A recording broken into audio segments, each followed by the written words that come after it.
के इस वीडियो में मैं आपको बताने वाला हूं एक ऐसा तरीका जिसके द्वारा आप टैक्स सेविंग कर सकते हैं प्लानिंग के साथ। टैक्स इवेजन नहीं, टैक्स सेविंग वो भी प्लानिंग के साथ, प्रॉपर प्लानिंग के साथ। अगर आपकी एक से ज्यादा इनकम है और आप चाहते हो कि उन इनकम पर आपको कम से कम टैक्स देना पड़े, तो आज मैं आपके लिए लेके आया हूं एक ऐसा कंसेप्ट जिसको कहते हैं HUF, यानी हिंदू अनडिवाइडेड फैमिली। आज के इस वीडियो में हम HUF यानी हिंदू अनडिवाइडेड फैमिली के बारे में सारे कंसेप्ट जानेंगे कि HUF है क्या, कैसे क्रिएट होती है, कैसे हम इसमें इनकम अर्न कर सकते हैं, कैसे कैपिटल जनरेट कर सकते हैं और कैसे टैक्स सेविंग कर सकते हैं, और ऐसी कौन से रीजन है जिनकी वजह से हम नोटिस भी पा सकते हैं, तो उनसे भी कैसे सावधान हो सकते हैं।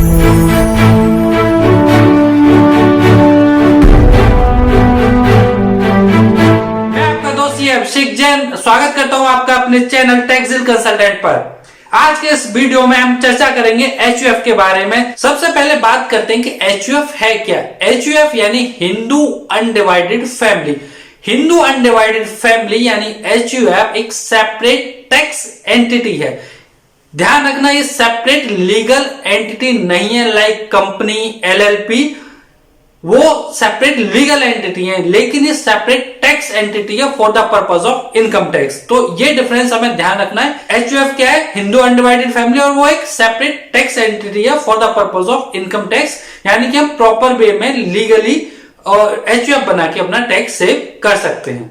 अब बात करते हैं HUF के मेंबर कौन कौन हो सकते हैं। जैसे कि नाम से विदित है हिंदू अनडिवाइडेड फैमिली, यानी कि इसके जो मेंबर है वो हिंदू, जैन, सिख और बौद्धिस्ट, ये लोग इसके मेंबर हो सकते हैं।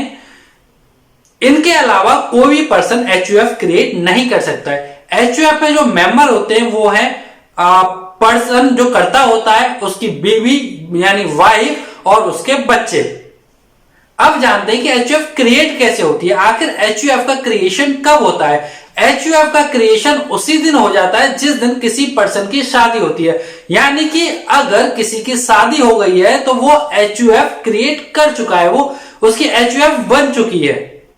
HUF की जो क्रिएशन की डेट होती है वो डेट ऑफ मैरिज होती है, यानी कि जिस दिन पर्सन की मैरिज हो गई उस दिन उसकी HUF क्रिएट हो गई। ये बात अलग है कि उसने पैन कार्ड बाद में बनवाया है, लेकिन HUF क्रिएट उसी दिन हो गई। HUF तो क्रिएट हो गई, लेकिन HUF को टैक्स के पर्पस के लिए एग्जिस्टेंस में कैसे लाया जाता है, उसके लिए आपको HUF का पैन कार्ड बनवाना होगा। HUF का पैन कार्ड बनवाने के लिए आपको एक HUF डीड बनानी होगी। उस HUF डीड में HUF के जितने भी मेंबर्स हैं उन सबके नाम, पते, एज वगैरह लिखी जाती है। उस डीड के साथ आप पैन कार्ड का फॉर्म भर के दीजिए, डिपार्टमेंट में सबमिट कीजिए और आपका पैन कार्ड बनके आ जाता है। जब आपके पास HUF का पैन कार्ड बनके आ गया तो उसके द्वारा आप अकाउंट खोल सकते हो, GST नंबर लेना है तो GST नंबर ले सकते हो, और भी जो काम आपको करने हैं वो HUF के द्वारा आप कर सकते हो। HUF मेंबर्स के बारे में भी मैं आपको एक बात क्लियर कर दूं कि HUF में जो मेंबर होते हैं, जो उसका करता है वो उसकी वाइफ और बच्चे, यानी कि जैसे मैं हूं अभिषेक जैन, तो अगर मेरी जो HUF होगी उसमें मैं, मेरी वाइफ और मेरे बच्चे इंक्लूड होंगे, न कि मेरे पेरेंट्स, न कि मेरे भाई बहन।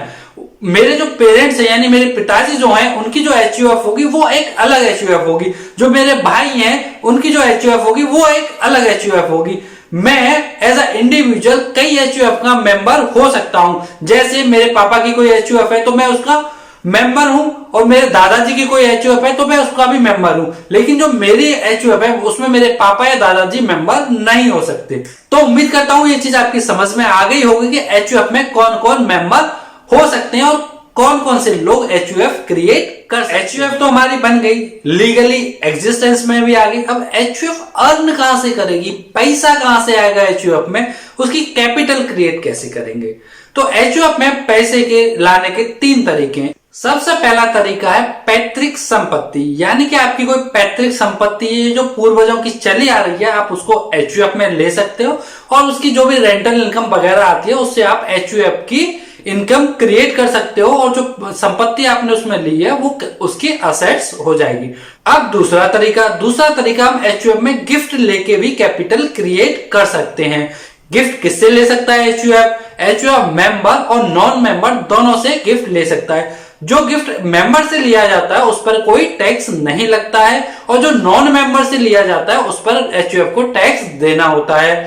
जो गिफ्ट मेंबर से लिया जा रहा है उसमें ध्यान देने वाली बात यह है कि अगर मेंबर ने कोई उसको गिफ्ट दिया है और उससे उसकी कोई इनकम हो रही है तो वो इनकम एचयूएफ की नहीं मानी जाती, वो इनकम उस मेंबर की इनकम में क्लब कर दी जाती है क्योंकि वो इनकम उसी के दिए हुए पैसे से हो रही है।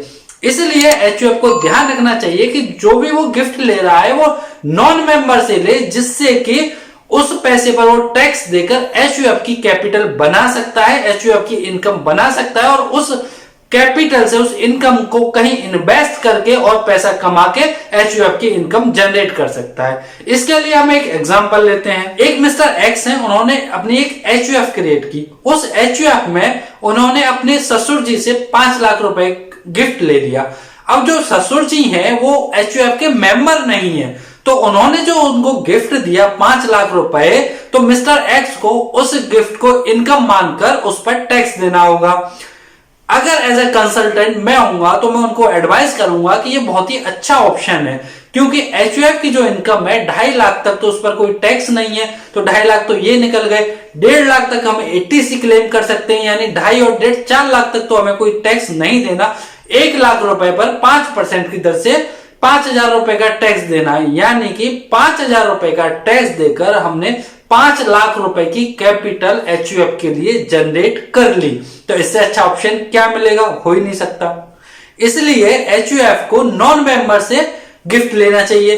अगर मेंबर उसको गिफ्ट दे रहा है, मान लीजिए मिस्टर एक्स ने एचयूएफ को गिफ्ट दे दिए 5 लाख रुपए, तो जो 5 लाख रुपए मिस्टर एक्स ने एचयूएफ को गिफ्ट दिया है उससे उसको कहीं इन्वेस्ट कर दिया, तो मान लो शेयर्स में इन्वेस्ट कर दिया, तो जो उससे इनकम हुई तो वो मिस्टर एक्स की इनकम मानी जाएगी, न कि एचयूएफ की। लेकिन जो ससुर जी ने मिस्टर एक्स को गिफ्ट दिया है उस 5 लाख से उस पर जो टैक्स उन्होंने 5,000 दिया, यानी 4,95,000 को उन्होंने कहीं इन्वेस्ट किया, चाहे वो शेयर्स में किया, चाहे एफडी में किया, चाहे कहीं भी किया, तो उससे जो इनकम होगी वो एचयूएफ की इनकम मानी जाएगी। तो एचयूएफ नॉन मेंबर से गिफ्ट ले, उस पर टैक्स दे और उस कैपिटल को कहीं भी इन्वेस्ट करे, उससे जो भी इनकम होगी वो एचयूएफ की इनकम मानी जाएगी। नेक्स्ट पॉइंट कि एचयूएफ इनकम कहां से अर्न कर सकता है, बिजनेस से अर्न कर सकता है। आप एचयूएफ के नाम से कोई भी बिजनेस रन कर सकते हो और उस बिजनेस से जो भी इनकम होगी वो एचयूएफ की इनकम मानी जाएगी। एचयूएफ अपने मेंबर से लोन भी ले सकता है, बाहर से लोन ले सकता है, बैंक से लोन ले सकता है और कोई भी बिजनेस स्टार्ट कर सकता है और उस बिजनेस से जो भी इनकम हो रही है वो एचयूएफ की इनकम है। ये तो बात हो गई एचयूएफ की इनकम के बारे में। ये वो तरीके थे जिनके द्वारा एचयूएफ अपने लिए कैपिटल जनरेट कर सकता है और उसको इन्वेस्ट करके अर्निंग कर सकता है। अब कुछ लोग क्या करते हैं कि एचयूएफ में कुछ ऐसी इनकम दिखा देते हैं जो एचयूएफ के लिए नहीं है और उसकी वजह से उन्हें डिपार्टमेंट से नोटिस का सामना करना पड़ता है, जैसे कमीशन इनकम। मान लीजिए मिस्टर बाई प्रॉपर्टी डीलर हैं और उनकी इनकम काफी अच्छी इनकम है प्रॉपर्टी के कमीशन से, तो उन्होंने क्या किया कि एक एचयूएफ बना लिया और उसमें प्रॉपर्टी कमीशन वो दिखाने लगे। डिपार्टमेंट ये कहता है क्या एचयूएफ वो प्रॉपर्टी दिखाने गया था जिससे उसको कमीशन अर्न हुई? नहीं। तो इसलिए ध्यान रखिए तो एचयूएफ में जैसे कमीशन इनकम है, प्रोफेशनल वर्क की इनकम है, जो एज ए इंडिविजुअल कैपेसिटी आदमी किसी को सर्विस दे रहा है वो इनकम है, उस तरह की इनकम एचयूएफ में नहीं दिखाओ, अदरवाइज आपको नोटिस का सामना करना पड़ जाएगा। तो अब बात आती है कि कौन सी इनकम हम एचयूएफ में दिखाएं जिससे कि ये सारी समस्या नहीं हो। तो एचयूएफ में आप दिखा सकते हो रेंटल इनकम, आप दिखा सकते हो इंटरेस्ट इनकम, आप दिखा सकते हो बिजनेस इनकम, आप दिखा सकते हो डिविडेंड इनकम, आप दिखा सकते हो शेयर्स म्यूचुअल फंड की इनकम, आप दिखा सकते हो डीमैट अकाउंट आप ओपन करा सकते हो। आपके पास बहुत सारे ऑप्शंस हैं एचयूएफ में इनकम दिखाने के लिए, इसलिए ऐसी कोई इनकम न दिखाएं जिससे कि आपको नोटिसों का सामना करना पड़े। इसके लिए आप किसी भी फाइनेंशियल कंसल्टेंट, चार्टर्ड अकाउंटेंट्स वगैरह की हेल्प ले सकते हैं। एचयूएफ में जो भी काम करें वो प्रॉपर प्लानिंग के साथ करें जिससे कि आपको कभी भी डिपार्टमेंट के नोटिसों का सामना न करना पड़े। ये तो बात हो गई इनकम के बारे में। एचयूएफ कहां कहां पैसा इन्वेस्ट कर सकता है? एचयूएफ के लिए बहुत सारे ऑप्शंस हैं, जैसे मैं अपनी इंडिविजुअल कैपेसिटी में, आप अपनी इंडिविजुअल कैपेसिटी में जहां पैसा इन्वेस्ट कर सकते हो वहां एचयूएफ भी कर सकता है। जैसे एफडी एचयूएफ ओपन करा सकता है, बैंक अकाउंट ओपन करा सकता है, प्रॉपर्टी खरीद सकता है, कार खरीद सकता है, डीमैट अकाउंट खुलवा सकता है, शेयर ट्रेडिंग कर सकता है। यानी कि जो मैं इंडिविजुअल कैपेसिटी में पैसे का कर सकता हूं वो एचयूएफ भी कर सकता है। तो इसलिए आप एचयूएफ के नाम से कहीं भी आप पैसा इन्वेस्ट कर सकते हो और उस पैसे पर इनकम अर्न कर सकते हो। ये तो सारी बातें हो गई कि एचयूएफ कैसे क्रिएट होती है, कौन कौन मेंबर्स हो सकते हैं, इनकम कैसे होगी, क्या इनकम के सोर्स है, कहां इन्वेस्ट कर सकता है। अब आता है मेन पॉइंट जिसका आप सभी वीडियो के शुरू से अब तक इंतजार कर रहे हो कि एचयूएफ पर टैक्स सेविंग हम कैसे कर सकते हैं। एज अ इंडिविजुअल जो मेरे ऊपर टैक्स स्लैब एप्लीकेबल है वही टैक्स स्लैब एचयूएफ के ऊपर भी एप्लीकेबल है। यानी कि जो टैक्स स्लैब मेरे ऊपर जैसे 2.5 लाख तक मुझे कोई टैक्स नहीं देना, 2.5 से 5 तक 87A की एग्जेम्पशन मुझे मिल जाती है, लेकिन एचयूएफ के केस में 87A की एग्जेम्पशन नहीं मिलती है। ये ध्यान रखने वाली बात है। और जो टैक्स स्लैब है उसके अकॉर्डिंग जो भी है 10%, 20%, 5, 15, 20 जो भी नया टैक्स स्लैब है उसके अकॉर्डिंग जो टैक्स लगता है वही एचयूएफ पे भी लगता है। तो सबसे पहले मैं आपको बताता हूं एचयूएफ के लिए नया और पुराना दोनों टैक्स स्लैब जो आपके लिए फायदेमंद हो वो आप चूज कर सकते हो। उसके बाद मैं आपको एक एग्जांपल दूंगा जिसके जरिए हम जानेंगे कि मिस्टर एक्स जो हमें पहले एग्जांपल लिया था, जो उनकी इनकम है अगर उन्होंने एचयूएफ क्रिएट नहीं किए तब उनको क्या टैक्स देना है, और एचयूएफ क्रिएट कर लिए तब उनकी क्या टैक्स लायबिलिटी है, कैसे हम टैक्स सेविंग कर सकते हैं टैक्स सेविंग प्लानिंग के साथ, नॉट टैक्स एवेजन। तो चलिए पहले टैक्स स्लैब डिस्कस करते हैं, फिर उसके बाद एग्जांपल के थ्रू टैक्स सेविंग के बारे में जानते हैं।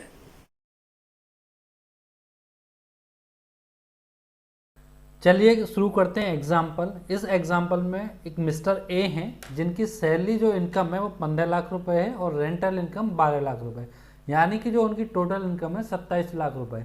अब जो रेंटल इनकम है उसमें से हम स्टैंडर्ड डिडक्शन घटा लेते हैं।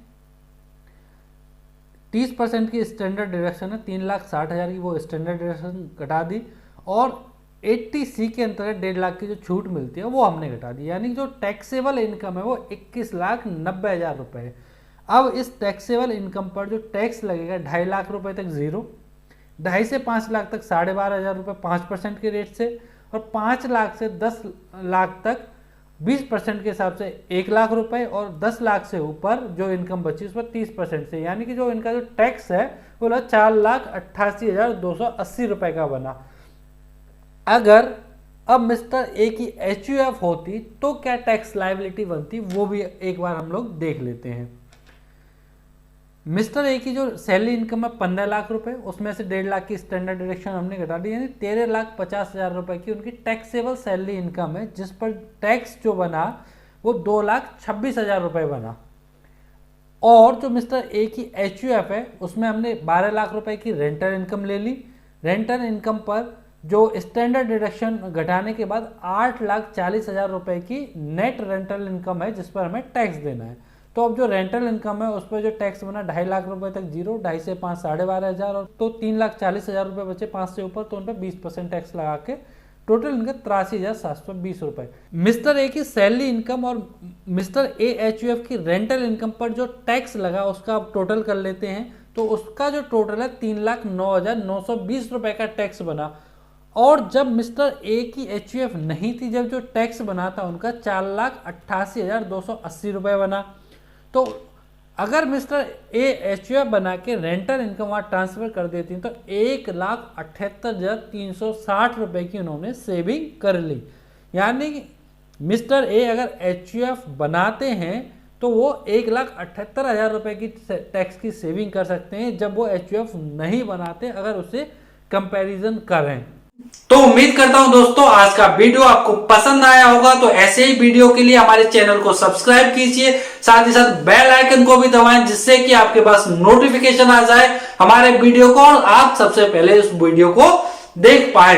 आज का वीडियो देखने के लिए आपका बहुत बहुत धन्यवाद। वीडियो को लाइक कीजिए, शेयर कीजिए।